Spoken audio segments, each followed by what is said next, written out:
Today, what I'll be covering is the 7J Management and Technical Assistance Program, as well as providing some brief updates and a brief kind of synopsis of the 8A Business Development Program. Thank you. Okay, so again, course objectives. Talk a little bit about the 7J Management and Technical Assistance Program. Some of you may know it as bid speed, and bid speed is a part of the 7J technical assistance program. So we'll talk about bid speed as well as the umbrella 7J program as well. And then, like I said, some updates on the 8A business development program. Next slide, please. Okay, let's start with the 7J management and technical assistance. Next slide, please. So what is the 7J program? The 7J program essentially, it's got a boring name because it's named after the part of the Small Business Act that activates the 7J program. So it's Part 7J. The 7J program provides educational assistance for eligible small businesses to help them be competitive for federal, state, and local government contracts. So you'll find when some of you may already have taken advantage of 7J training. Some of you have yet to take advantage of 7J training. You'll find that a lot of the training is, business development focused, general business development training, but then also there's quite a bit of it that's focused on contracts and obtaining contracts at, all different levels of government, including federal, state, local. SBA provides this management and technical assistance through third parties. So either for-profits or nonprofit service providers. Depending on the types of services that are provided, the agency may enter into grants or cooperative agreements or even contracts with qualified service providers. For you as a small business, there is no application that you need to fill out and submit to take advantage of these free taxpayer-funded trainings that are provided through the 7J program. So all the business development training provided by the 7J program is centered on helping small businesses grow. So like I said, even though there's no application required, there is a little bit of an eligibility requirement, and we'll talk about that in a moment. Next slide, please. So talking about the program benefits. So like I was mentioning, that Small Business Act earlier authorized the 7J Management and Technical Assistance Program to help businesses in contracting opportunities, either as a prime or subcontractors. So you don't have to be a prime contractor only in order to take advantage of the 7J program, or you don't have to be a subcontractor only to take advantage of the 7J program. It really is for the benefit of either prime or subcontractors. Again, authorized by Section 7J of the Small Business Act. This program is really here to assist in establishing, preserving, and strengthening small businesses here in the United States and improve their managerial skills. So the trainings are focused around improving business development and managerial skills.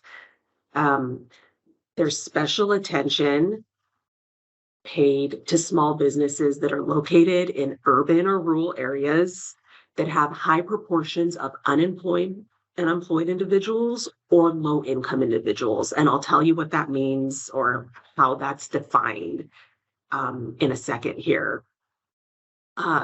The Congress found, so the Small Business Act was actually established in 1953.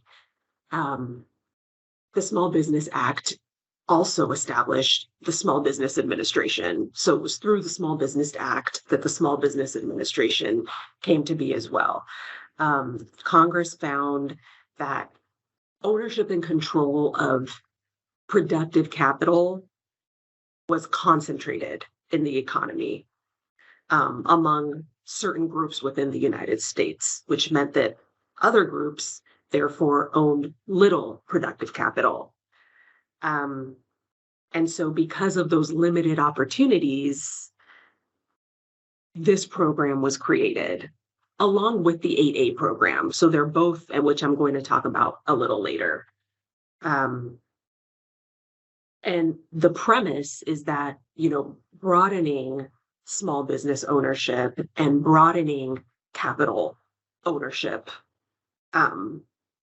within the United States really serves as a way to strengthen the US economy as a whole. So when there's more people that are participating in more businesses that are participating in the free enterprise system, more businesses that own capital production, increased competition, and, essentially, which is at the core of the US's free enterprise system. So again, the purpose of this program is to, foster that business ownership, promote competition within the marketplace, and doing that through financial, technical, and management assistance.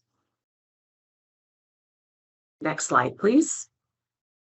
Okay, so let's talk just briefly. So again, focusing on management, technical assistance of small businesses. So the 7J program is not a program that initiates or implements or administers contracts, right? It's a program that helps small businesses to get government contracts. So there's a variety of different subject matter that's covered within the 7J program, and that subject matter includes accounting, marketing, strategic planning, operational planning, financial analysis, business development, contract management, compliance, and as well as, cybersecurity, other business-related software. More recently, so, the SBA as an agency that was initiated through and formed through the Small Business Act, the SBA is the agency that's responsible for administering the 7J program. In prior years, what SBA has really focused on, the pendulum has swung in different directions, but more recently, the focus has been on group trainings. So our various partners providing different training opportunities.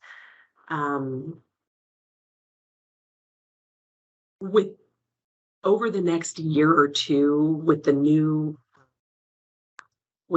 grant cycle, it is my understanding that there will be programs that involve more kind of one-on-one consulting.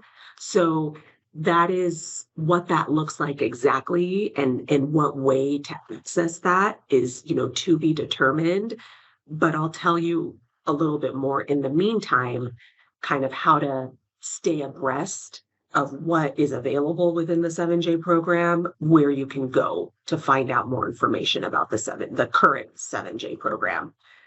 Next slide, please. Okay, so talking a little bit about the program qualifications. So to be eligible for the 7J program, I talked earlier about, the focus of, urban and rural areas where there are concentrations of high unemployment or low income individuals. In addition to that, if your business is certified as an 8A company, as a hub zone small business, and by hub zone, we're talking about the federal hub zone certification, not the state level hub program, as well as economically disadvantaged women-owned small businesses. So if you're certified under any of those by SBA, then you would also automatically qualify to take advantage of these trainings and the 7J program. So when we're talking about high unemployment or low income, so of course, even though ideally it could be a super duper straightforward answer, it isn't really exactly a straightforward answer, but let me just kind of explain excuse me.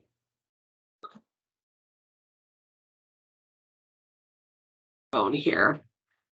Let me explain what that means. So unemployed, so having a high area of unemployment basically means that county where the business is located that wants to take advantage of 7J training opportunities, that county is not less than 140% of the average unemployment rate of the state or of the US. So you can find that number, the unemployment rate, if you go to the US Department Labor Bureau and the Bureau of Labor Statistics. So if you look up unemployment rate, US Department of Labor, Bureau of Labor Statistics, and I'm going to put this in the chat box so that you can have that information. Let me put this in the chat box right now.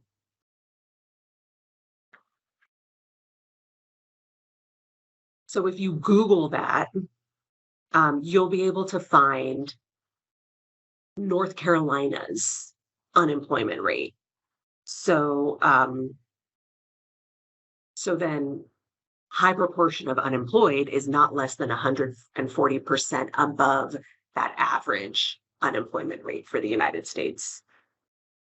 Low income, so being in an area of low income individuals means an individual whose family's taxable income for that preceding year did not exceed 150% of the poverty level established by the Bureau of the Census, Department of Commerce. So let me also put that in the chat as well.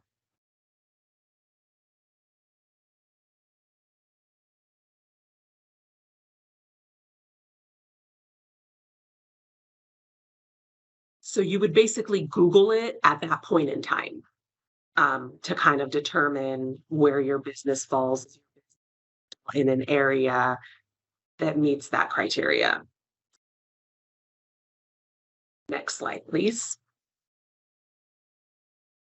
Okay, so let's talk about training opportunities. So additional support under the 7J program is available for small businesses, including those topic-specific trainings that we were talking about. So listed here are the 4 companies that are providing 7J training moving forward for this funding cycle.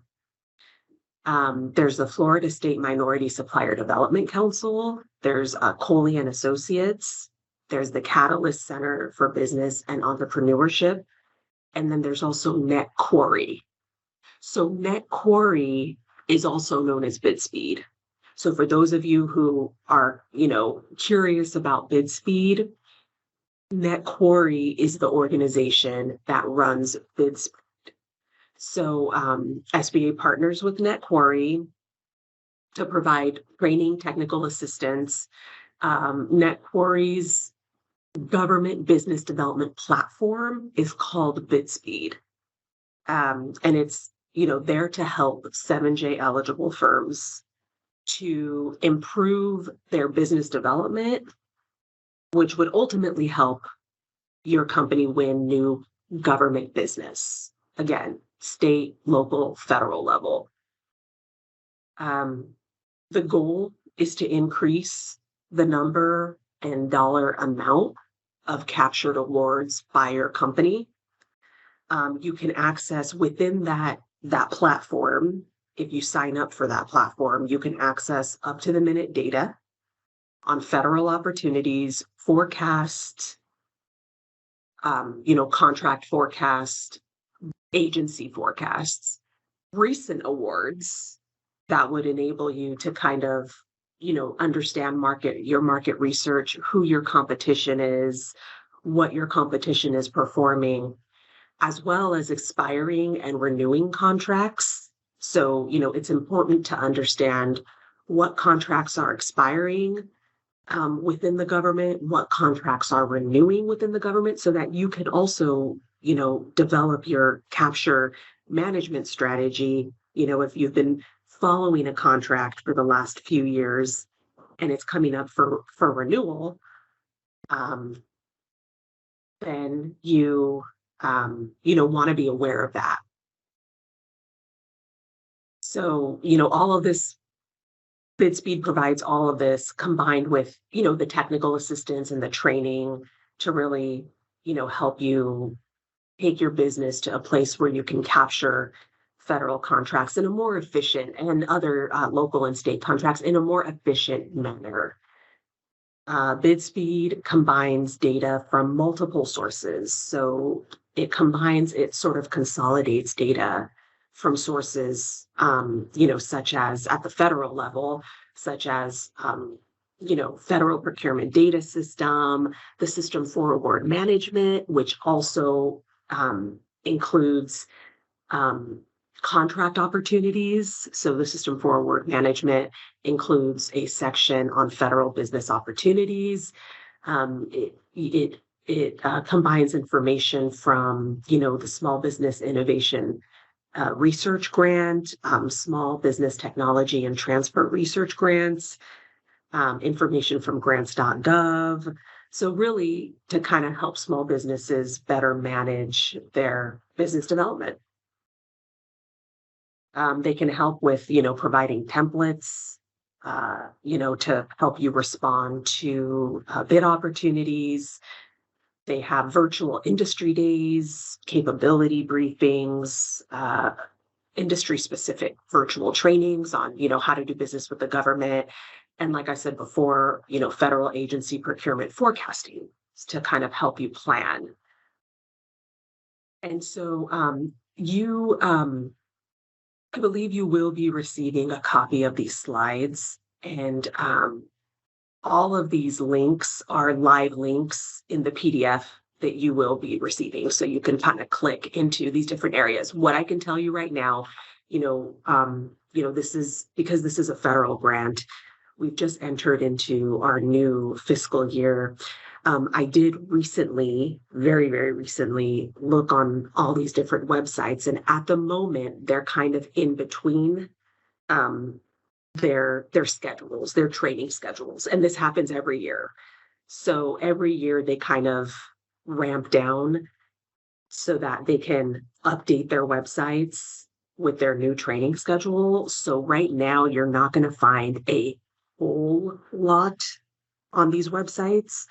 But, if you keep on looking and if you keep it at top of mind, put it in your calendar to kind of look back, then, you'll start seeing some training opportunities coming soon. Next slide, please. If you have questions about the 7J program, you can contact our district office. Our district office contact information is there. You can also contact the Office of Management and Technical Assistance within SBA, OMTA, that at the, grant level manages the 7J program on behalf of SBA. Before I move on, let's see, are there any questions? There are a few questions that have come in. So from Philip, he's asking, is the 7J program a good path for businesses to become 8A certified? I would say yes. And the reason I would say yes is because so 8A is a part of the Small Business Act as well. And it the 7J program and the 8A program kind of complement each other in that, the 7J program is like the technical assistance piece of building your business. The 8A program is the program that actually enables federal contracts to be awarded to small businesses through that program. Um, the reason I think that the answer is yes is for that, and also with the 8A program, it's an ideal program for small businesses that are a little more experienced in their um, capture of contracts, past performance, and general infrastructure, business infrastructure. So, you want to take advantage of the 7J opportunities, and, to help build your business so that it you can better take advantage of the opportunities once you enter into the 8A business development program. All right, thank you. And then we have a question from Tanya that says, can the SBA assist you with getting certified?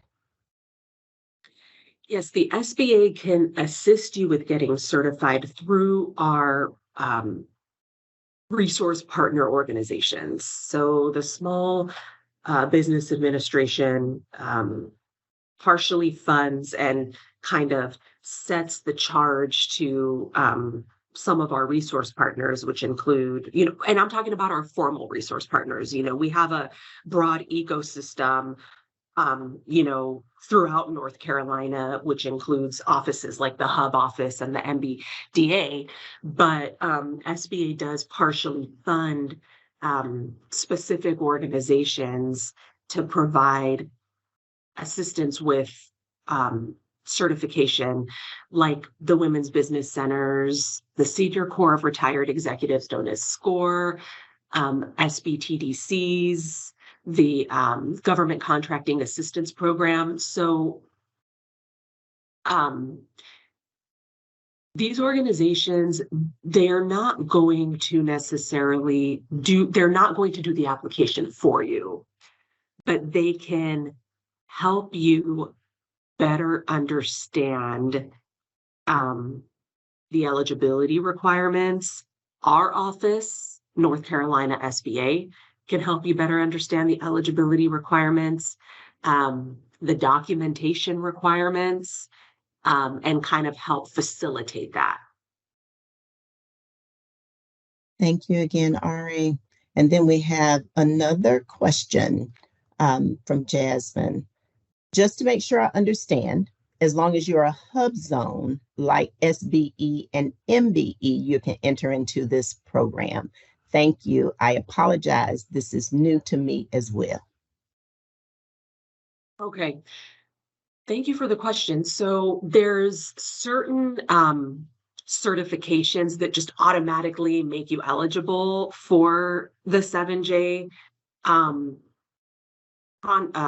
management and technical assistance program, which includes it doesn't include the MBE, but it does, or the SBE, but it does include the hub zone and the women-owned small business and the 8A. But again, there's also, the piece about high unemployment, low income areas. So there are, a number of different ways to gain that support. And what will happen is when you go to the website where you want to sign up for the training. So, if, those 4 organizations, they will, ask a brief series of questions that you answer and then move forward. Thank you, Arnaz. And I'll add to that. I know that the distinction between our hub program and the hub zone program. So I'll reiterate what Ari talked about before. Our hub zone program that she's referring to is a federal government contracting program, and it is based on ownership I'm sorry, it's based on where the business is located and employees, the employee makeup of that company. On the hub side for the state level program, which is how most of you are attending this webinar today, our state hub program is based on the ownership of the business. So it is different. It applies in the state and local government contracting realm.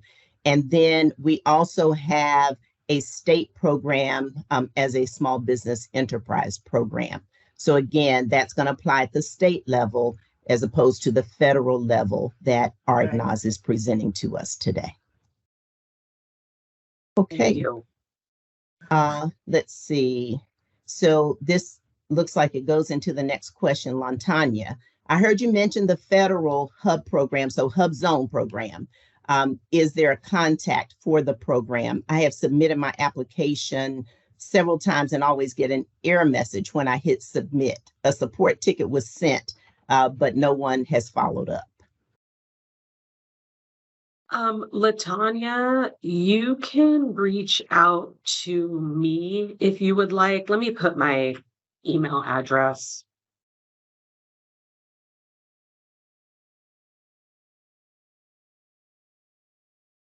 And we can try to get to the bottom of this.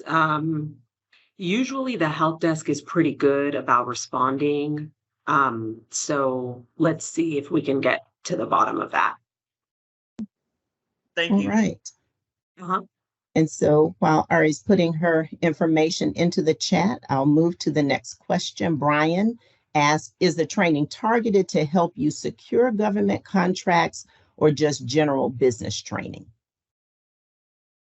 It's to help you secure government contracts. So there's trainings on, well, both, but the intention of the program is to, help develop the knowledges and the skills of small businesses so that they can be successful in obtaining contracts. And specifically, we're talking about government contracts, but this also flows over into just commercial contracts too, if you really think about it.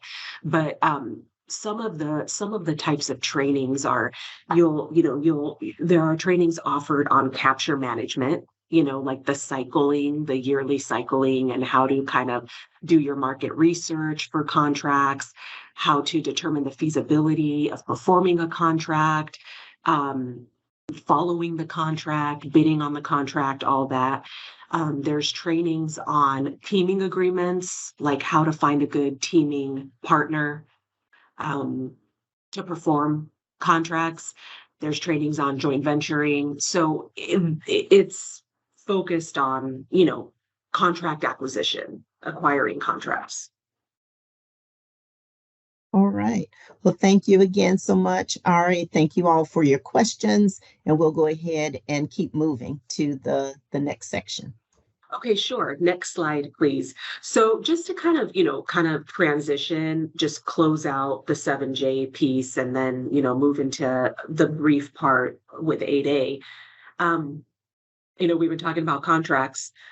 So, being with the SBA, we're a federal agency. So that's why this, information is very federal focused, I should say, because, that's the information that we have and we talk about and we share here at SBA. So just to, if you didn't know, which, those of you who've been on a training with me, probably know this pretty well by now, but the federal government is the world's largest buyer of goods and services. So the federal government as a whole, which, comprises all the different agencies and departments.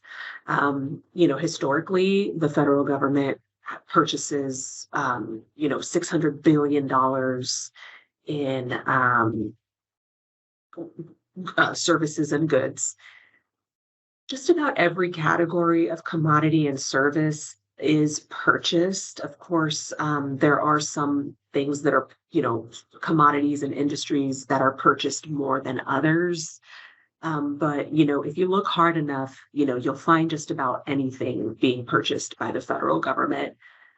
And the federal agencies as a whole statutorily are required to aim at 23% of all buying to small businesses. And the government uses NAICS codes, North American Industry Classification System codes, or NAICS codes, to classify their industries in which goods and services are purchased. So, different municipalities and different levels of government use different types of codes to kind of define the different industries and the different buying. Federal government uses NAICS codes. Next slide, please. So talking about that 23% goal of all federal contract dollars go through small businesses. This is kind of a further breakdown. 5% of all federal contract dollars must go through women-owned small businesses. 12% must go through small disadvantaged businesses, which includes those 8A certified businesses. 3% must go through hub zone businesses, and 3% must go through service disabled veteran-owned small businesses. Next slide, please. Okay, next slide, please. All right. So the 8A Business Development Program is a federal contracting and training program for more experienced small business owners who are socially and economically disadvantaged. So we'll talk about what it means to be socially and economically disadvantaged in just a second here. Section 8A of the Small Business Act authorizes the SBA to have and run and administer the 8A Business Development Program. It's a 9-year program created to help firms that are, like I said, owned and controlled by socially and economically disadvantaged individuals gain access to business development training, support by the local SBA office, as well as qualifying your business to compete for special set-aside contracts, special contracts that are set aside within the 8A program that only 8A certified businesses can bid on. The 8A Business Development Program also has a very special sole source authority, which enables the federal government to do non-competitive contract awards to eligible and qualified 8A small businesses. The sole source authority goes up to $7 million per contract for manufacturing contracts and $4.5 million per contract for all other industries. So for basically, if it's not manufacturing, but of course, businesses need to be eligible. They must have the ability to perform the contract at a fair and reasonable price. They must have the past performance. And, one of the real important things within that term is to really, build those networks within the federal government, because with these non-competitive contracts, those are not advertised publicly because they're not competed. So, you really have to kind of, your reputation should really precede you, if you know what I mean, when it comes to, really being able to take advantage of the 8A Business Development Program and the opportunities that it has to offer. So that being said, if you are considering applying for the program, you definitely want to make sure that you've got some experience at the federal level, and you've been kind of building your network amongst contracting officers, program managers, small business specialists at the federal level, just so you can really hit the ground running. Next slide. So some of you may have been aware of the recent court case the decision that came down back in July of 2023 that basically challenged SBA's application of presumption of social disadvantaged. Prior to July, like I said, this is a certification for socially and economically disadvantaged small businesses. Prior to July, SBA allowed for certain individuals that were part of designated groups to be presumed to be socially disadvantaged. In other words, they did not have to prove their social disadvantage. Well, there was a court case that it's called the Ultima court case that basically resulted in a SBA having to revise its requirements for social disadvantage, which basically means that now when you apply for the 8A program, you have to show your economic disadvantage, and you have to also explain kind of your social narrative to explain, how and why you've experienced discrimination either in education or in the business world to justify your social disadvantage. SBA temporarily blocked applications. So for those of you who've been trying to apply to the 8A program recently, you may have noticed that you couldn't. That's because SBA was forced to pull applications off its platform. But as of September 29th, the applications have been reopened. So you can now reapply, or you can now apply once again to the 8A program. Next slide, please. Real brief, taking into consideration if the 8A program is, an appropriate program for you, you want to make sure, you've got some past performance, you have a blend of commercial and government past performance, just so you already have an understanding of kind of how the government, any layer of government, works in their contracting and their acquisition policies and procedures. Do you have the marketing ability? Do you have a budget? Do you have the time? Do you have the resources to really market your company? With the federal government, it takes, if you don't know who your target market is within the federal government, it's going to take some time and resources to figure that out. So, do you have that ability and that, willingness to kind of figure out, your marketing strategy? The government buys just about any NAICS code. Again, there are some NAICS codes that are purchased more than others. There are the net worth requirements, the economic disadvantage requirements that I'll share in just a second.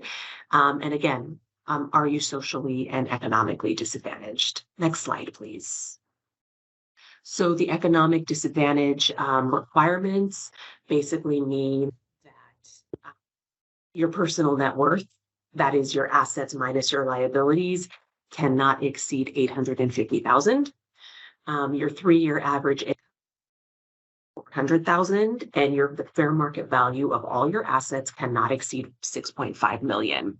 So when we're talking about personal net worth, what is excluded from personal net worth calculation is the equity you have in your primary business, the applicant business, equity you have in your primary home.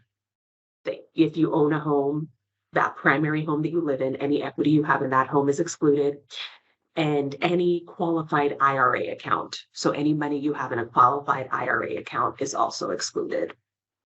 Next slide, please. If you have not been in business for a minimum of 2 years, there is a 2-year business requirement. But if you have not been in business for a minimum of 2 years, but you still feel like you are you're ready, to really take advantage and hit the ground running, you can request a waiver for the 2-year rule. And you would have to show that, you've got the business management experience, you've got the background, you've got the technical expertise and certifications, that you have the capital to really ramp up a contract and float a contract if needed, for 90 days, that you have successful past performance as well. because the government, is risk averse. They want to know that you've been successful previously to show that you would be successful moving forward. Next slide, please. The application basically is at certify.sba.gov. So if you go to certify.sba.gov, that is where you can apply for the program. Slide, please.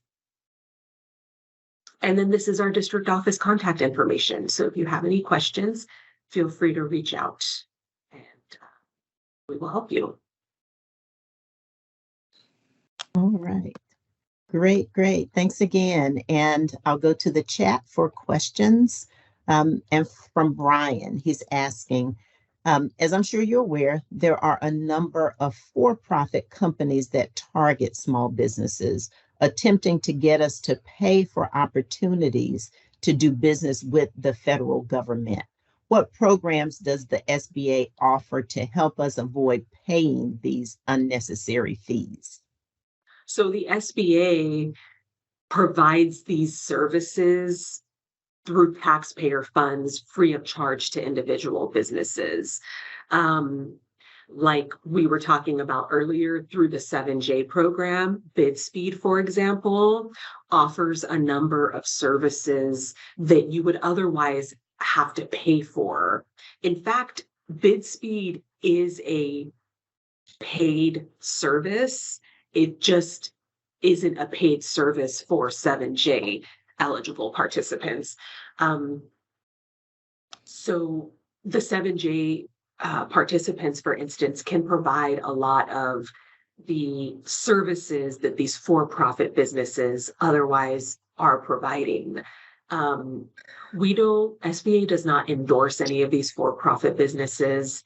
And some of them are probably more legitimate than others. We don't vet them. But there are some companies out there that, some, prospective 8A companies or prospective, small businesses that, may want to be a little more hands-off and may choose to pay to get that support, to kind of outsource that support. But a lot of that support is free of charge, either through the 7J program or through resource partners, including, MBDA and the hub office. Okay. All right. Keith has a question. He says, I've applied to 8A in HubZone, and I must say it isn't complicated, but it is somewhat lengthy.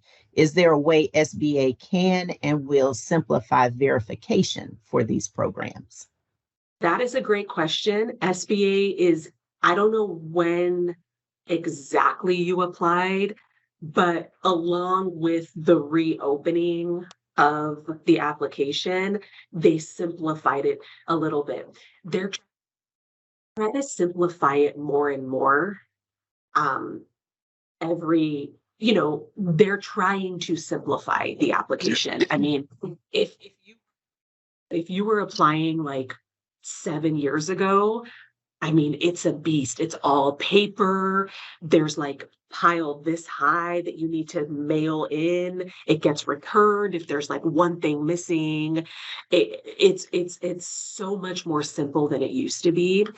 I'm gonna put in the chat a link to on the certify.sba.gov knowledge base, a link to like what the application looks like.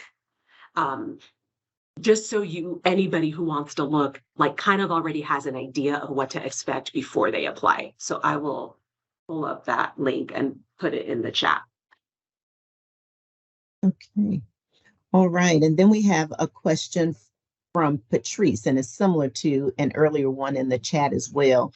She's saying, I signed up through the SBTDC, part of the SBA, and they help with contracts for free. How is this different from the 7J program? Well, some of the services are the same. Some of the services are the same. And I know that the SBTDC does have their own database that you as a client can gain access to for, I think, about a year, that has, provides, it combines different contract opportunities and kind of sends them over to you. Um, but a lot of the, some of the services are the same. And then some of them, like with bid speed, for instance, there's a lot of kind of consolidation of data, consolidation, tailored, customized data that you're receiving on an ongoing basis. Um, and then, SBTDC has counselors that you're, working with one-on-one, receiving support. So it really, there is overlap there, but then there are kind of nuanced differences between the different services. And the beauty of it is that, like with SBTDC that you're mentioning, you don't have to be 7J eligible per se, like what we were talking about with the definitions of 7J eligibility are. So the eligibility is more broad. But you can utilize any of these services. You're not like, okay, well, I've utilized SBTDC, so I can't use any of the other, taxpayer funded services that are out there. You can utilize any of them. All right. Great, great. Again, thank you for the questions and thank you, Ari, for the responses. Is there anyone that wants to ask a question? Come off mute and ask a question. Let's see, we got a couple of minutes here. Listen, Ed, I don't have a question, but just a few comments if I could share. Thank you, Agnes. This is, always informative, all the bits and pieces to come together.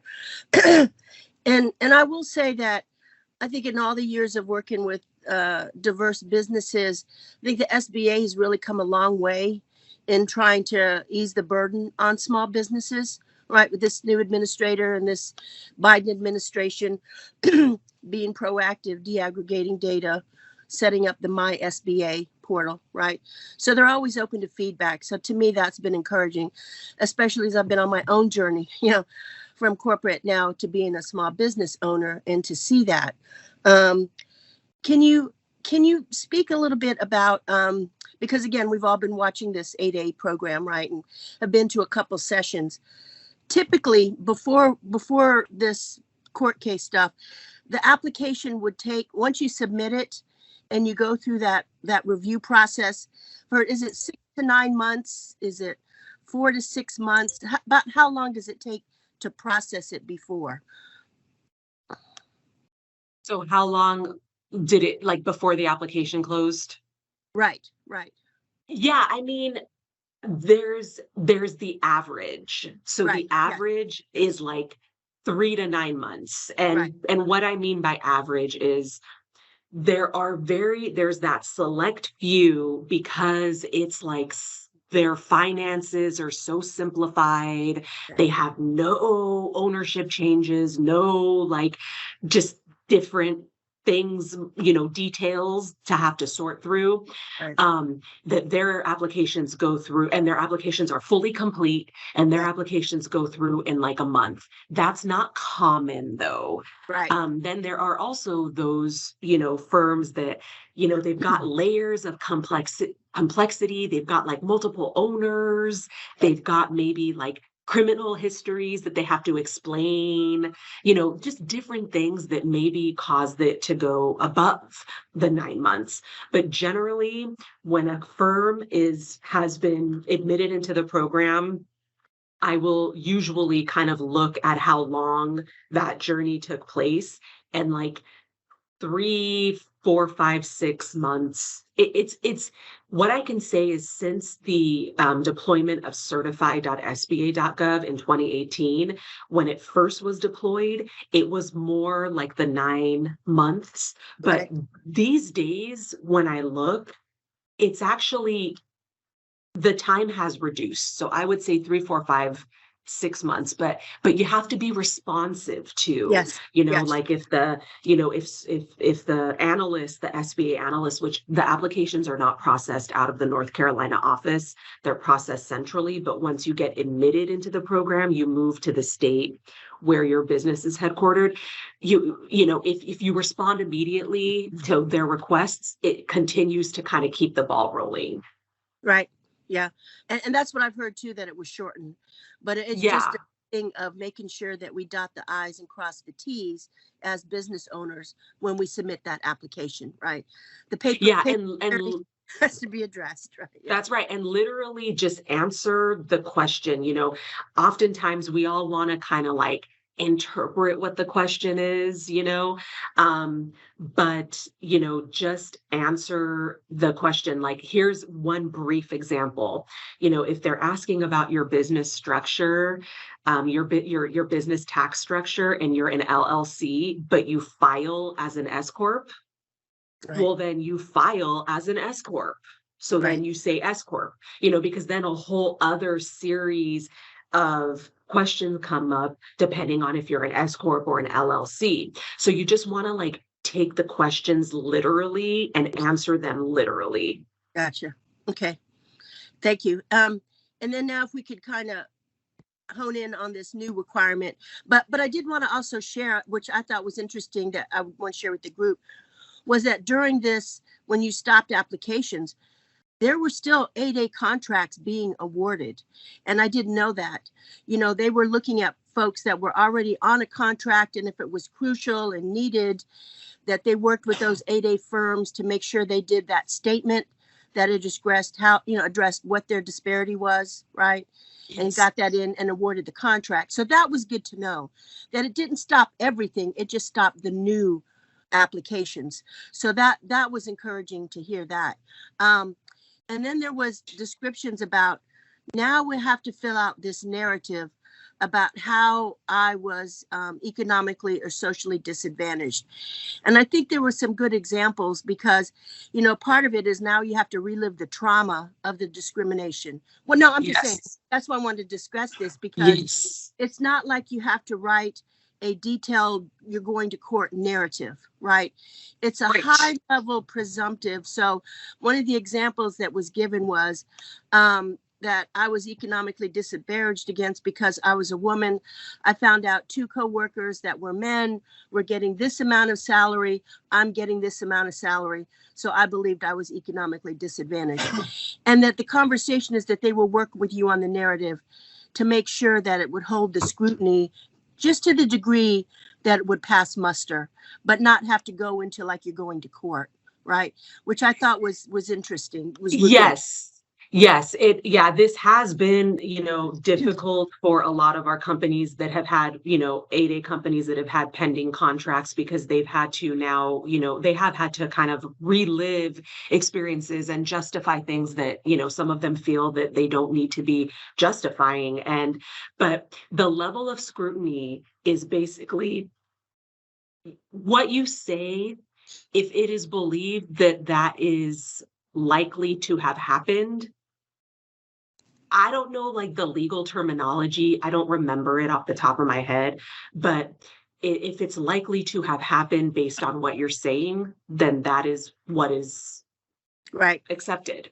Right. And to your point, yes, it's not, there's different levels of like legal scrutiny that I'm not familiar with all of those levels of legal scrutiny, but this is, the narratives are taken at one of the lower levels of legal scrutiny. Right. Which I thought was good, because when I first saw that requirement, my heart sank, because it's like, you got to prove that. You know what I mean?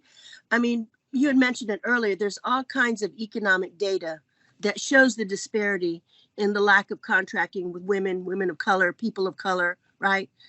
So, but they just want you to personalize that to a degree. Personalize it. Yeah, to tell your story instead of presuming. So you're just explaining it to a basic degree to support that application, right? To withhold the scrutiny. Yes. So, yeah. Okay. Personalizing it. Yes. Yep. That's great. And thank you so much, Annette, for the questions and for the feedback to help make it practical for the folks that, that are moving forward.